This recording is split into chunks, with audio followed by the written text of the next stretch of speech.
Benedict, nakapagpaliwanag na ba sila kaugnay sa sinasabing pagde-deliver nila umano ng kickbacks sa ilang personalidad? Magandang tanghali, Aga. Hanggang sa mga oras na ito ay nasa loob pa ng tanggapan ng National Bureau of Investigation Special Action Unit. Ito nga ang kanilang mga ipinatawag na personalidad. Baga alas 10 ng umaga kanina nang dumating sa National Bureau of Investigation sina Atty. Levy Baligod kasama ang 16 mula sa 18 ex-Marine.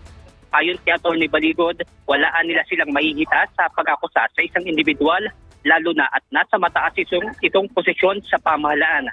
Kung kaya't mahirap ang lagay ngayon ng mga dating sundalo. Kasunod nito ay hindi naman makasabay na dumating sa NBI sina dating kongresista na si Mike Defensor at asawa nito na si Julie Defensor.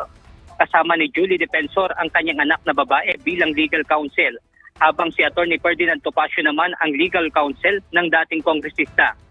Dumating ang mga nasabing individual matapos ipatawag ng NBI dahil sa kaso ng ginawang paglalantad ng 18 ex-Marine. Iginit naman ni Mike Defensor na tutulong siya sa lahat ng paraan sa 18 ex-Marines. Aga, ayon nga kay Mike Defensor ay kaya wala yung dalawa mula dito sa 18 ex-Marines ay dahil may inaskaso muna ito sa kanilang mga pamilya. At yan muna ang ating update mula dito sa Pasay City. Balik sa inyo dyan, Aga. Maraming salamat, Benedict Samson.